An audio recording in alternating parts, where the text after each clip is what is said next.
nazorobeke nazo yoka kati na bino keza na kindumba moko meme bapagano bazalaka nango te bino ba moko kati na bino bakomi kozona basi ya bapapa na bango chantre muyembi intercesseur azwi ma passé na ma passé ro ya envoûtement ya milumu mabe. Temps de la vérité TV. Temps de la vérité TV. Prophète des nations. Nation nini, nation bambou ou bien nini, mutualité ou bien nini, monsieur. Nini, monsieur, le prophète des nations. Te, vous avez dit, yondo mi bengi. Bible dit que ce que je vous ai écrit dans ma lettre est de ne pas avoir des relations avec quelqu'un qui se nommait frère. Mais Temps de la vérité TV. Temps de la vérité TV. Impudicité est autorisée dans l'église. Un frère, une sœur en Christ, chantre, prophétesse. Prophétesse. Na oyo protocole. Protocole oyo. Asala kinduma na ba frère abimaka na papa abimaka na bana asangisa église mobimba ye baye biye na église mobimba azo tout azo bango nyonso à part nga okozwanga te. Temps de la vérité TV. Temps de la vérité TV. D'ailleurs moi nyonso ya bimana ba passer akobonga te na vie. Bon? Oui papa. Yango na moni mwana mwasi ka bimana sangu vi na ye beba. Oko bebe libela mwasi nyonso ya zo musali na Nzambe azo pasteur okobongela wapi? Ah bon? Okobongela wapi? Temps de la vérité TV. Temps de la vérité TV. Je vous demande de vous abonner vite, de vous abonner massivement. Vous aurez des prédications, les enseignements sur la crainte de l'Éternel. Retour à la parole du Seigneur. Voilà notre chaîne. Pourquoi tu hésites? Abonne-toi. Le Temps de la vérité TV. Et vous serez très bénis avec les enseignements du révérend pasteur Abakouk Biaï HBB. Que Dieu vous bénisse. Shalom les enfants du royaume, shalom les enfants de Dieu, shalom Bessika Nyosu Bozolanda Biso de Bartel Luboya. Je suis pasteur responsable de l'église Ciel de Gloire, située sur l'avenue Ouacha numéro 61 à Yolo.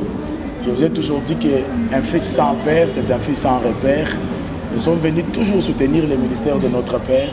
Là, nous sommes dans l'église ACK Victoire, l'Assemblée Nouvelle Jérusalem, dans les comptes de l'émission Face à la Bible. N'oubliez pas de vous abonner massivement dans notre chaîne YouTube Le Temps de la Vérité. Lorsque tu t'abonnes, n'oublie pas de partager parce que les enseignements oyo kosunga bana na Nzambe, oyo kosunga avenir, oyo kosunga libota, oyo kosunga famille na yo. Abonnez-vous, que l'Éternel, le Dieu du ciel, vous bénisse.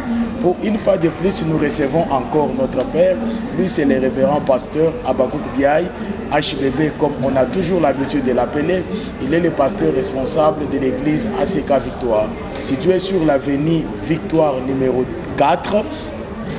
Et numéro 14, veuillez dire, Tokangamina Banque ya Finka, Toali Musikate, donc Tozali na Prince Victoire, na direction ya Éthiopie, Tozana Katikati. Sans plus tarder, nous disons bonjour papa. Bonjour Neko Bartel, Kolo Apamulayo.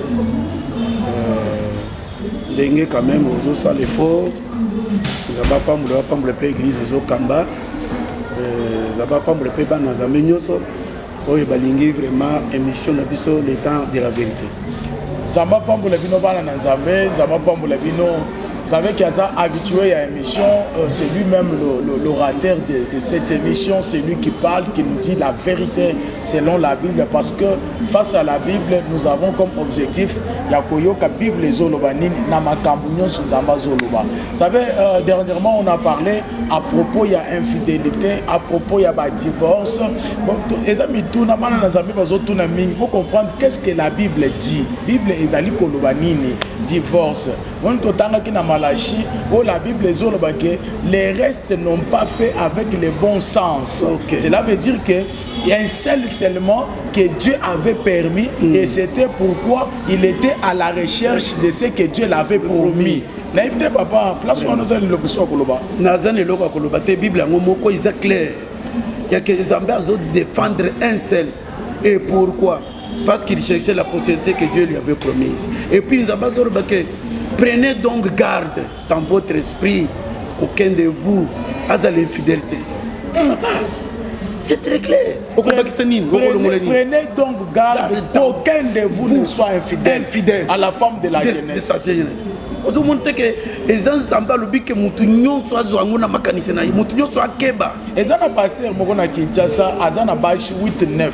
Maintenant, cette femme-là, et c'est ce pasteur-là, il y a le but que Jésus-Christ, comme étant le pasteur, comme étant Mobali à l'église, Azali, l'église est abonnée. Donc Jésus Azana Bashi Belé, cela veut dire que nous aussi nous devons être Bashi, tous appellent Bashi Belé. La Bible le dit que nous sommes plusieurs, mais tous formés un seul corps. Papa, biso tozanzo tomoko, église est amoko, église est arakebelete. Comme l'église est amoko, nous sommes plusieurs, mais tous formés zotomoko. Toza que le l'église est ébélé, il faut que vous ayez un bâti ébélé. En tout cas, on est diabolique, pyramide diabolique, et un esprit. C'est un pasteur à l'église peut mounene. Moussikaté na commune à Kinshasa. Papa, est-ce que vous avez l'église, il y a un problème? Même si vous avez un problème, vous avez un bien, vous avez une place. Vous avez un bien. Il y a lobby, parce que dans mon église, vous avez un commune à Bango 10. En tout cas, un homme de Dieu doit avoir beaucoup de femmes. Et puis, il faut se référer à Salomon. Même si vous servir les amis, vous avez un problème. Vous avez un problème. Mais le problème, c'est qu'il y a procédure, il y a principe. Il y a Bible, vérité. Quoi il y a vérité? Toko zo vérité où il y a kuna comme mango koto été. L'église est côté à l'église. Église est côté à l'église. Comme même biso makaboba ministère na kati église. Parce qu'il y a la différence entre ministère. Ministère c'est loko ya mutu ye moko. Mutu moko a botamine loko na ye, a salima kamuna ye, ata balime l'église non. L'église non. Boutique église est côté à la église. Église, ce qu'on t'a dit, disciple, bandaki na acte des apôtres, côté église, bandaki, et bandaki na acte des apôtres, tant que Saint-Esprit ayaki, de église bandi. Papa, tout ça la confusion y a église, ba disciple, on a ce que total ba disciple, ba mbata na bati combien. Même moi ça ministère, y a bisanga ta disciple, moi quoi la qui moi ça, bon peut ça même combo ya moi c'est moi ya disciple. Papa, tout dit que biloko wana papa. Donc, pasteur Oazote et Makambo en dehors de la vérité. Atali les bandes de l'église, à le ministère et l'eau il y a la différence entre les ministères et l'église. Le ministère est bien privé, il y a Moutou. Il est différent du cabloté, il est différent de la boutique. Et puis, dans le ministère, ceux qui m'ont dit que moi, je suis à la zone Kambango. C'est un ministère. Nazo peut cet exemple. À quoi utiliser maï, à quoi utiliser ma fouta, à quoi utiliser ma corodo, à quoi utiliser tout. Parce que les ministères, et là qu'on a eu, c'est tout le monde qui est associé à Yesu. Donc, ministère, ministère, il y a combat spirituel. Donc, on est là qu'on a bango. Maman, moi, on est papa. Est-ce que parmi les 5 ministères, le ministère de combat spirituel, c'est diabolique? Et c'est là qu'on a bango. Papa, bandi attaque. Oh, papa, c'est là qu'on a bango. Il y a parmi ministère, c'est là privé. Ce n'est pas l'église. L'église, c'est côté que l'église. Bisous toujours de la vérité, l'église, bateau dans la carte église. Bayeba qu'on se comporter malade dans la carte église, n'est-ce pas ça qui Timothée. Que voyez l'église, il faut qu'on se comporte. Une colonne l'appui de la vérité. La vérité. Oui, c'est ça, c'est l'église. L'église, ceux qui, par exemple, le papa Bartel, ceux qui te prennent conseil, le pour l'église, c'est l'église, c'est copain. Bisous toujours s'adresser à Moutouté, toujours s'adresser à l'église. Ils ont ensemble, ils ont l'église. Ils ont l'église, l'église est côté que l'église, l'église est un ministère, l'église est un foot, ils ont unité, ils ont privé, bien privé. Nakata bien privé, ça la nyonso. Ça la nyonso, papa. Ça n'a pas de délivrance, il y a au colal et le moisi, au joyeux, au juillet, les délivrances. On est l'église. Ça le transfert d'onction. Tout, on constate tout dans le ministère. Dans le ministère, moi, si à côté, à saluer le qu'on a dit câble, mais l'église, l'église, moi, si à Christ, moi, si à Christ, il faut pas qu'on ait mon bali. Moi, si, au Simba. On est comme homosexualité, il y a l'évangile, il y a Christ. Moi si. Et au Simba, l'homme est le chef de la femme.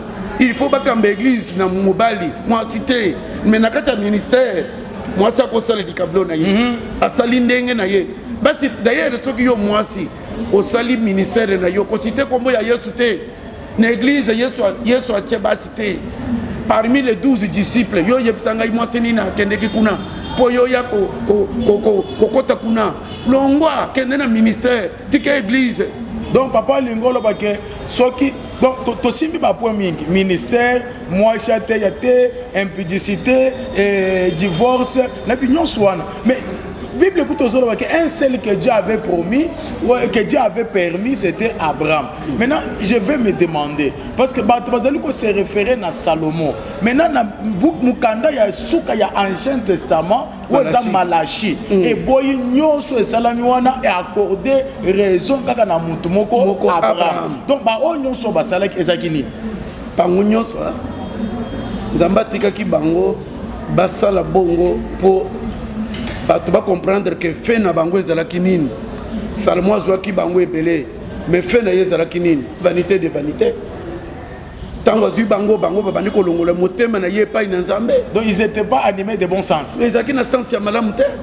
Ezalaki na sens ya mabe ya ba David kotinde mutu na bitumba. Otikali ozwi moi c'est les ba sens ya bien te. Otika biloko ya soni dans l'église. Ezalaki impudicité.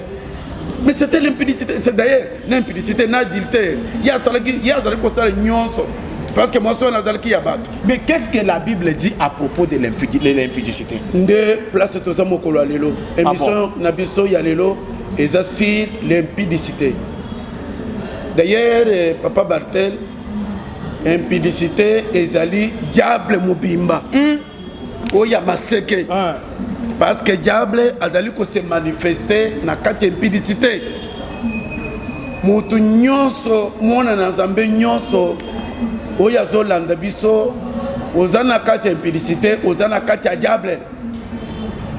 Diable osokoti déjà kati na ye. Impudicité c'est le diable papa en personne. Parce que même Bible tokokoma. C'est pourquoi les autres opérations mukanda bazo bandana na kotanga biso 1 Corinthiens chapitre 5 verset 1er. Landa comment peut place aux ali 1 Corinthiens chapitre 5 verset 1er. Tozo bandana tozo tanga pona nini? Po makam papa zolo bawa. Eza la piste na ngoza la ndena kati ya Bible. To boyi ko eza la philosophie. 1 Corinthiens chapitre 5 verset 1.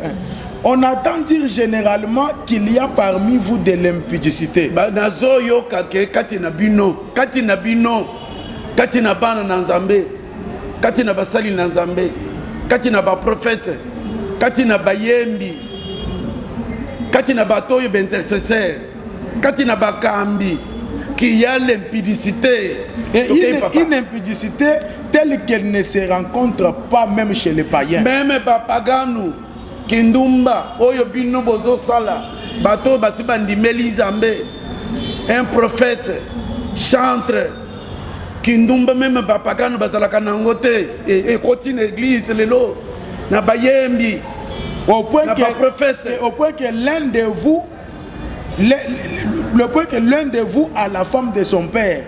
Tina niveau ya ke moko kati na bino azui mwasi ya papa na ye tokolobela papa mibale tozana père spirituel papa ya molimo na papa ya nzoto parce que père spirituel le cause pe mwasi na yete mais ngana sina moni serviteur moko azui mwasi ya pasteur maman pasteur bazuye na prophète bazuye na intercesseur maman pasteur église Bible tolo ke tina niveau ya ke moko na bino azozwa mwasi ya papa na ye papa oyo papa pasteur akambege église mais chantre moko azui mwasi na ye tokai papa Bible et vous êtes enflé d'orgueil mais bino botondi sami na lolendo et vous n'avez pas même ndenge to simbi point oyo bato ebele bato lolendo balingaka kutu ko simba impudicité te ngana dalaki na moko abisika yo ko sauter na ko sauter pour l'impudicité ote makamususu tika makamu impudicité 1 Corinthiens 5 longola na Bible Bible zoro ke nazo yoka kati na bino kezana kindumba moko même bapagano bazalaka nango te bino ba moko kati na bino bakomi kozona basi ya ba papa na bango chantre muyembi intercesseur azwi mama passer na mama passer oyo ya envoûtement ya milumu mabe mama passer bazwi na protocole ya église chauffeur ya pasteur azwi mama passer tokei papa bible lobi ke bino botondisami na lolendo lelo bato ya lolendo bazwi ebele balingaka kutu tosimba point oyo te ndenge tosimbi yango boye en tout cas bakomelisa biso mai te nakomela mai nakolia fufu nakomela mai yo kokangisanga moloko te mpona mela mai tokomela mai papa yo kanisi tokomela mai te teyela après kaka émission tomela mai nakomela mai papa et vous n'avez pas oza na lolendo botondisami na lolendo soki tozobela makambo oyo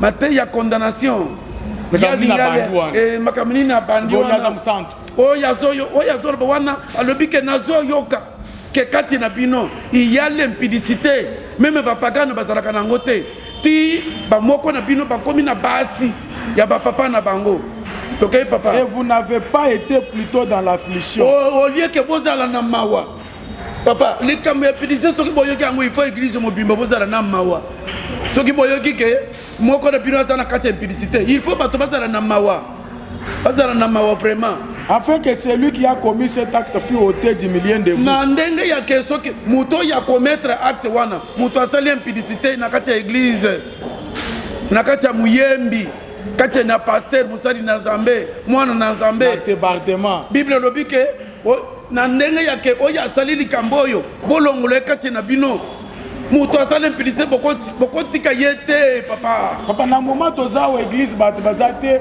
olongola lisusu moto obengana ye papa eza bible oyo eza papa na ngai ya mama na ngai te ah bon c'est bible tozotanga bible papa te yo ozotanga nga nazointerprete papa ata yo moko 1 Corinthiens 5 bible lobi ke na lolenge yake moto oyo asali acte wana bolongolo ekati na bino tokei papa alobi boy pour moi mpo na ngai absent de corps naza na kati ya nzoto naza na bino te mais présent dans l'esprit mais na molimo naza na bino elongo j'ai déjà jugé na jugé déjà oyo azolobake toboyi condamnation toboyi jugement mais azolobake ngai naza na nzoto te mais na molimo naza na bino elongo nasi nasambisi mutu wana mutu asali nini mutu oyo akomettre impudicité ngai nasi nasambisi ye malgré naza na nzoto naza na bino elongo te mais na molimo naza na bino elongo nasi nasambisi mutu wana oyo azokomettre impudicité lelo ozomona impudicité na bayembi na musique na bango yokanisi ke bazoyembele jésus eza kaka kombo ya jésus mais maloba wana azoyembela mwasi mpe azoyembela mobali na impudicité plein na ba musique na tout na prophétie tout bobebisi évangile ya Yesu Kristo bobebisi église ebebi na impudicité pour la zone que ngai absent de corps présent en esprit j'ai déjà jugé comme si j'étais présent c'est lui qui a commis un tel acte muto ya sali acte wana au nom du Seigneur Jésus na kombo ya Yesu Masia vous et mon esprit bino na ngai na molimo na ngai étant ensemble avec la puissance tozali elongo na nguya de notre Seigneur Jésus ya Yesu Masia qu'un tel homme mutu ya lolenge wana soit livré à Satan bozoye bokamati ye bo livrer ye bozuye bopesi ye Satan parce que aza mutu ya Satan ah bon pas mutu azo commettre impudicité aza ya Satan to bengani ye bozoye parce que lokola eza musala ya Satan sinalobi ke Satan c'est l'impudicité lokola ye azo commettre musala ya Satan bozuye bokei bopesi ye Satan kosala ye loko te parce que ye azosala Satan aza na Satan aza ya Satan bozoye bo livrer ye na Satan bokabela ye bopesi Satan likabu ya moto azokomettre impudicité église alelo eza na lolendo tala baoyo mosusu alekisi deja alobi ale nalingaka bango te soki olingaka biso te soki olingi Yesu te olingi bible te parce que bible nde eza bible ezanga soki oboyi bible ntango yo oboyi bible soki oza ya Satan mwana na nzambe soko oyoki okose repentir okotika impudicité que moto azo commettre impudicité a de livrer à Satan pour la destruction de son cœur et de son corps mais enfin que l'esprit soit sauvé. Donc, papa, tout continuer. En tout cas, peuple de Dieu, soyez vraiment connectés, abonnez-vous vite. Comprenez, nous sommes en pleine église. Il y a l'intercession qui se fait là-bas, même s'il y a des bruits. Donc, tous les gens ensemble. Donc, ce qui est l'intercession, il y a chaudière. Un tel homme soit livré à Satan pour la destruction de la chair, afin que l'esprit soit sauvé au nom du Seigneur Jésus-Christ. C'est bien à tort que vous vous glorifiez. Ne savez-vous pas qu'un peu de levain fait lever toute la pâte? Vous évitez que, au moment où vous avez levure, na pâte. Papa, dans une heure, 2 heures, pâte wana evimbi. Nous avons commettre l'impudicité. Impudicité ezali nini wana levure wana. Tangu mutu wana ye l'église, église oye vimbi. C'est que l'église mobimba, nzamba zo mona bino na niveau na ye. Bino nyonso na lisumu. Na bino nyonso bakomi na niveau na ye. Bo vimbi. Azo vimbi sabino. Tokei papa. Faites disparaître les vieux levains. Bolongola, les viro yakala. Afin que vous soyez une pâte nouvelle. Pobozala, pâte yasika. Puisque vous êtes sans levain. Parce que bozali na levure. Car Christ notre Pâque a été immolé. Parce que Yesu Masia, oyazala ki paka na biso, babaka ki ye déjà ne kulusa mataki déjà. Célébrons donc la fête, non avec du vieux levain, non avec du levain de la malice et de la méchanceté, mais avec les pains sans levain de la pureté et de la vérité. Il faut que vous là, namuto ya zan impudicité, parce que n'attend wana le sang de binonio se komata. C'est ça sens wana. Parce que ceux qui besoin célébrer messe, besoin célébrer culte, namuto ya zan solowana ya mabe. Célébration na binona et kozala sans objet et kozala na tina te et kozala na kata vérité te, c'est-à-dire bolongola ye bolongola mutu ya zana solowana tokei papa. Je vous ai écrit dans ma lettre de ne pas avoir de relations avec des impudiques. Ozoyoka papa bandela papa ah bon? Je vous ai écrit dans ma lettre de ne pas avoir de relations avec des impudiques. Bozala en relation te bozala na bombo to mende to bandi na yoko m'apprendre to kovanda na yoto musika papa 100 mètres papa même caméraman tu sais musika d'ailleurs landa papa coronavirus 1 mètre mais impudicité 500 000 mètres. Na muto azo commettre ango. Ce que je vous ai écrit dans ma lettre est de ne pas avoir de relations avec de tels hommes, avec quelqu'un qui se nomme frère impudique. Bible to le que bon la musique na ye. Bozo tika yo zo Bible. Ami ben un prophète. Atermini bozo batazo pe prophétie. Atermini bozo batazo teya. Na kata impudicité. L'homme du moment. Ba maman bazo yembela ye evanja oya biso mawa mutu na kata impudicité batika kayete mon Dieu mutu na kata impudicité il faut qu'on vendisse il faut qu'on suspendre ye et autoriser te tanga Bible papa. En tout cas tanga Bible bien aimé soyez connectés, c'est le temps de la vérité, c'est le temps de la vérité, non pas d'une manière absolue avec des impudiques de ce monde ou avec les cupides et les ravisseurs ou avec les idolâtres. Autrement, il vous faudra sortir du monde. Il faut tomber dans le monde. Maintenant, ça, ce que je vous ai écrit, c'est de ne pas avoir de relations avec quelqu'un. Oyo na komeli bino ezali ya kozala en relation te na mutu oya bienga minani c'est normal frère oya zali frère tokepe est un petit yoka qui se nomme frère ami bengi frère pasteur prophète eza ko mi benga prophète des nations na éviter ce qui est dans la nation nini l'homme qui a troublé le monde prophète des nations papa bon ça soni au prophète de l'église. Nation Nini papa, Nations Unies, Canada. C'est moi qui le bimba. Papa prophète église, c'est ça qui va prophète église papa. On a prophète des nations église bazalaka. Prophète des nations. Nation Nini, nation bambou ou bien Nini, mutualité ou bien Nini monsieur. Nini monsieur que prophète des nations. C'est-à-dire, yondo mi bengi.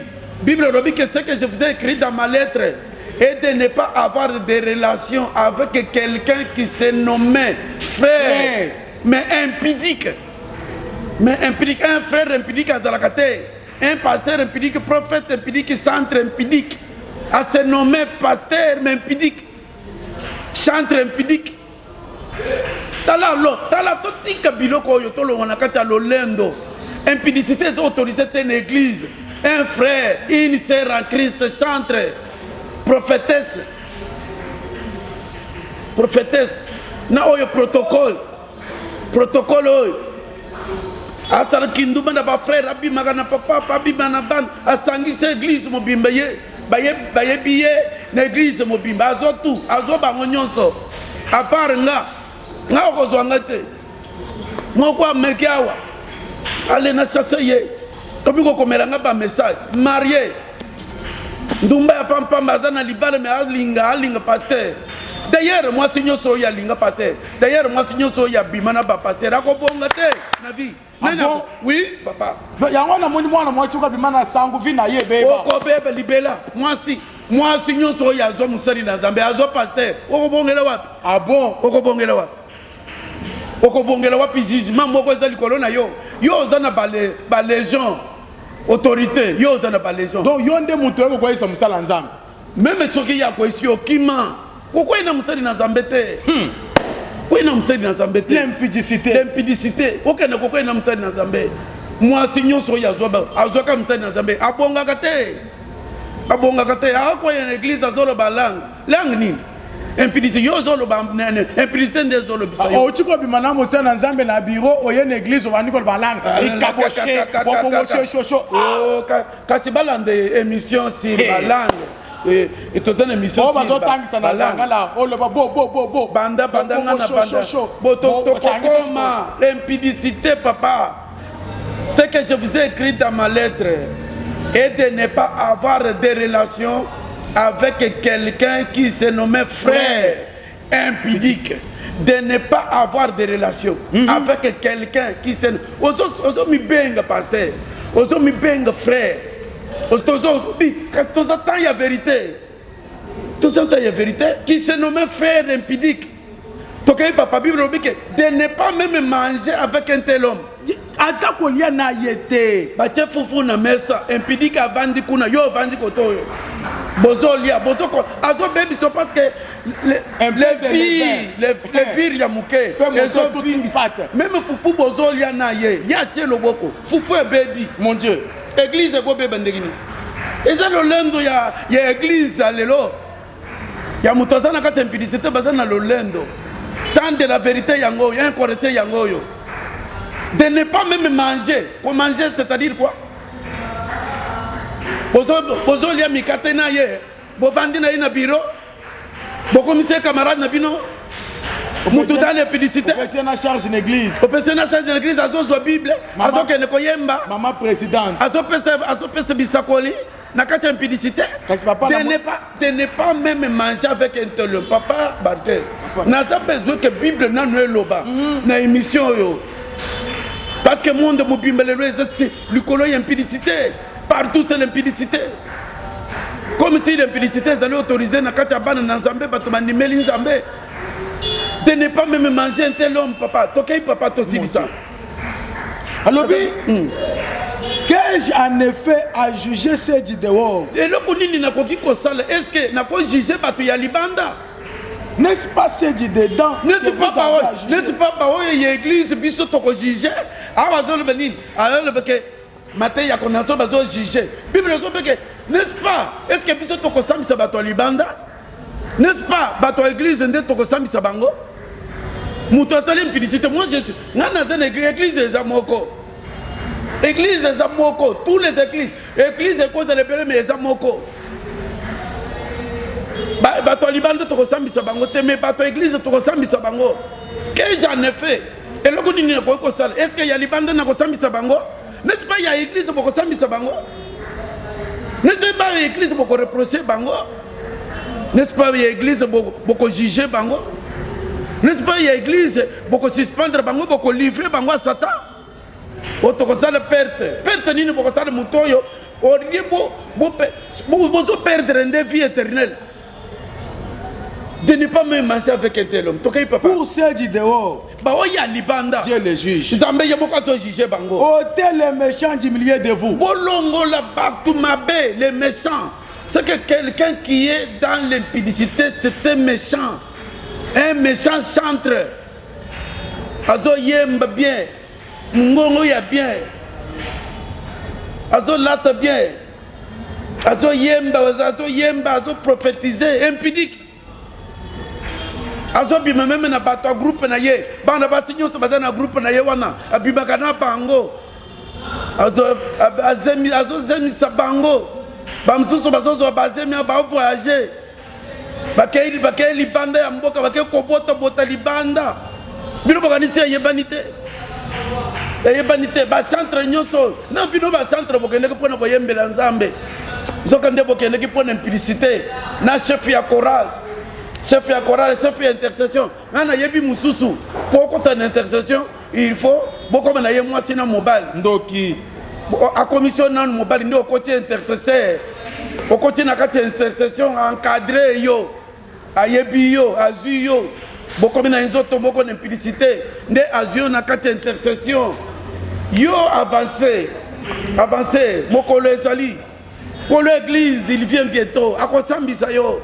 À quoi sert un homme de gagner ce monde? Et là, quand c'est bino lelo, les andés sata fouli bino, les anzamba foulite, sata fouli yo, basi ya mbongo, balingi yo, nde ba opeso ba 10 millions, nde ba opeso ba mbongo wana, pobi makana bango, ngana kutana kipe na bango, bakima kangai, moko meminga na ville, abisanga zo veste, pona ya balai, na poni, na zui, zoi, abisanga omoni ndengo zaliawa.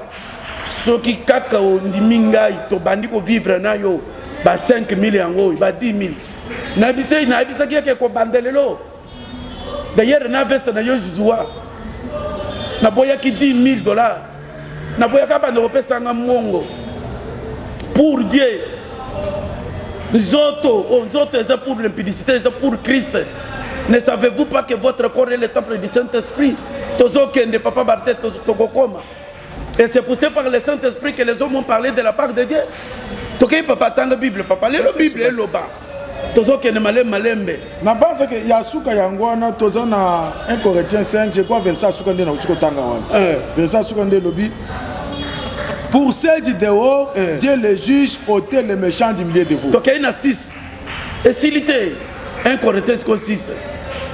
Quelqu'un de vous, lorsqu'il a un différend avec un autre, bon, au quoi qui t'a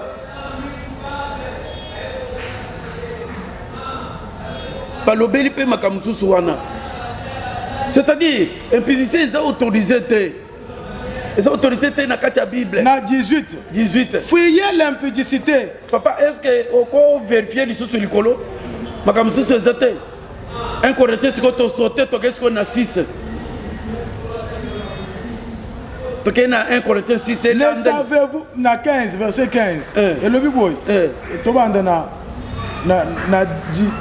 13 les aliments sont pour le ventre tala biloko akolia et ça pour na libumu et le ventre pour les aliments et puis libumu ça pour na biloko akolia et Dieu détruira l'un comme les autres. Zambe ako détruire nyonso moko pe mususu mais le corps n'est pas pour l'impudicité mais les autres ça pour na kindumba te papa Bartel.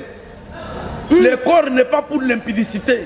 Il est pour le Seigneur et le Seigneur pour le corps. Il est pour le Seigneur et le Seigneur pour le corps. Le corps n'est pas pour l'impudicité. Mon frère, tant il y a vérité, yangoyo. Impudicité. Verset 15. Ne savez-vous pas que vos corps sont les membres de Christ? Prendrai-je donc les membres du Christ pour en faire les membres d'une prostituée? Ou bien prophète yandumba, ou bien serviteur yandumba, chantre yandumba. Wakozonzoto yo yeza temple ya Saint-Esprit, osalangwe koma ya ndumba. Loin de là. Ne savez-vous pas que celui qui s'attache à la prostituée est un seul corps avec elle? Car elle dit, les deux deviendront une seule chair. Mais celui qui s'attache au Seigneur est avec lui un seul esprit. Fuyez l'impudicité. Fuyez. Kima. Dengue Joseph Asalaki. Oya Kima Kate. Yazobengango chance. Azobengango grâce. Tant de la grâce ne juge point. Nakutaina momi moko. Momi wanenda fulinga ministère moyen. Mawa na église ozo kamba. Mawa ya bandi mioyo. Na bandi mioyo babi mana basali na Nzambe. Boko bonga te. Soko muni musali na Nzambe conseil na kopesa yo azolanda Kima. Une fois ko ina yevino yo kotekala ko bonga te. Parce que ça papa na yo. Mon Dieu. Ça papa na yo. Okoki jamais ko bimana pasteur te ko bimana. Attends ndoto. Soki aye na ndoto il faut protéger na 3 jours. Protéger na 3 jours. Oko bimana yete. Bible dit que fuyez l'impudicité. Boki makindumba tokai papa. Quelque autre péché na masumu mususu yoka siko denge siko bazo bimisa impudicité parce que yozo bake kake kinduma ya muni kinduma za munene na contexte oyo nyonso eza péché mais awa babimisi yango loko eza munene yoka masumu mususu mutazo sala ezali libanda ya nzoto hors du corps ezali libanda ya nzoto mais celui qui se livre à l'impudicité mais oyazo sala kindumba pêche contre son propre corps azo bebisa sikoyo azo bebisa nzoto na ye masumu mususu ezali libanda kande ya kande ko ya impudicité vandaka n'esprit na motema okani yango eko sala 2 ans 3 ans ozo lukayeka ko occasion ozo lukaka occasion oye vandaka masumu mususu eza libanda ya nzoto mais l'impudicité eza na kati ya nzoto oyo azo commettre l'impudicité azo pécher contre son propre corps tokai papa tosilisa. Ne savez-vous pas que votre corps est le temple du Saint-Esprit? Boyebi te que nzoto na bino ezali ndaku ya molimo mosantu que vous avez reçu de Dieu oyo bozwi epai na Nzambe et que vous ne vous partenez point à vous-même et puis boza ya bino moko te ozali ya yo moko te car parce que vous avez été racheté à un grand prix. Parce que glorifiez donc Dieu dans votre corps et dans votre esprit qui appartient à Dieu. Amen. Amen. Continuer. Zamba apambola bino bien aimé, l'impudicité. Sortir avec un homme de Dieu, ezali sumu. Kosala kindumba ezamabe. Bien aimé, masumu mususu ozo sala, eza en dehors du corps, mais l'impudicité c'est dans ton corps. Tu pêches contre ton propre corps. À quoi bon? À quoi bon le temps de la vérité? Les lois na Kinshasa, le kindumbe comme loko ya facile. Okomi komona ke bako komi bala ba sima komi ko so bango na nyongo. Muso alobi ke na bima na na kofuta yo lobby. Et ozomi benga sœur. Ozomi benga mwana na nzambe. Lobby oye na culte, oye pe na église obandi ko ba langue. Okamati ba dimba offrande de paix. Ce n'est pas ton argent qui va te racheter la vie éternelle, mais la vie éternelle c'est lorsque tu marches dans la crainte du Seigneur. Est-ce que ozobanga nzambe? Ozobanga nzambe. Apostasie oyebi ezani. Ouchiko sala kindumba oye na église ata komikitisa mukeli bozo na nzambe tata ma mukete otondi seminar lolen oye na église ba to sayo maman pasteur et maman prophétesse, mais tu marches dans l'impudicité. À quoi bon à un homme de gagner le monde, ensuite perdre son âme? Suivez ces enseignements, c'est pour votre bénédiction. Partagez-les, abonnez-vous massivement, c'est pour la bénédiction des enfants de Dieu. À la prochaine occasion, vous serez encore bénis avec des messages pareils. Invite les amis à partager. Invite les amis à s'abonner le temps de la vérité. Que l'Éternel vous bénisse. Ciao. Je vous demande de vous abonner vite, de vous abonner massivement. Vous aurez des prédications, les enseignements sur la crainte de l'Éternel. Retour à la parole du Seigneur. Voilà notre chaîne. Pourquoi tu hésites? Abonne-toi. Le temps de la vérité TV. Et vous serez très bénis avec les enseignements du révérend pasteur Abakouk Biaï HBB. Que Dieu vous bénisse.